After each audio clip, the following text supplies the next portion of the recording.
The stock market was down 5% in January, and it was down as much as 10% during the month. What does that mean for the rest of the year, and how should you think about it?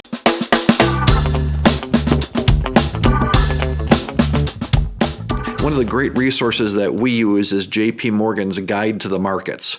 It's free to the public. It's available just by Googling JP Morgan's Guide to the Markets.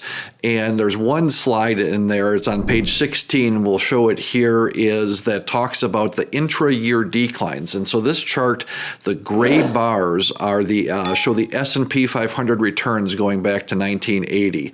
You see most of them are positive above the line. And of course, you've got the bad years where we've had some losses.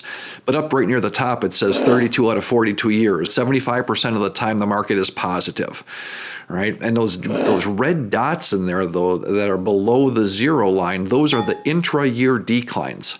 So what that means is sometime between January and December, that's how far the S&P went down from its top down to its bottom. And it's really interesting that you looked at every year there's some declines, right? In years where the gray bars, the total return is really positive, some significant declines. And of course, in years when the S&P is down on the year, there's also some significant declines, right? But one of the takeaways is that just because there's a decline in the market during the year doesn't necessarily mean bad things. And again, take a look up at the top there. It says that the average market decline intra-year was about 14%.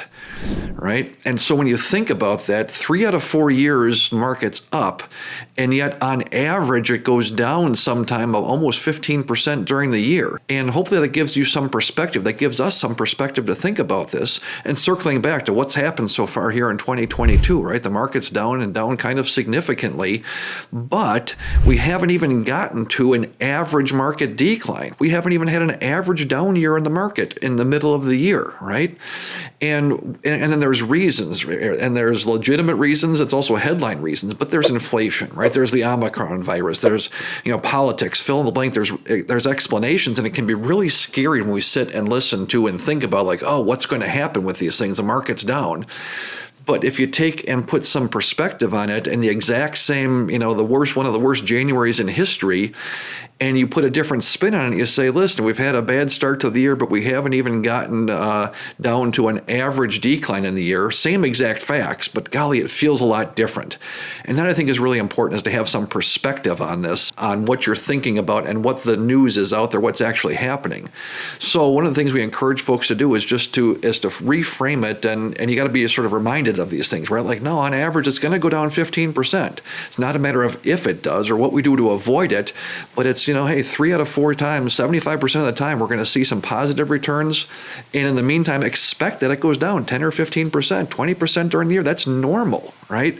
And if we can think about that being normal, it's a lot less scary when in the summer there's high gas prices or whatever else is the conflict in the Ukraine that's causing distress. When those things come up, again, it's going to be scary. But if you can remind yourself, hey, what are the facts going backwards, that can be really helpful in sticking with your investment plan and sticking to your guns with things.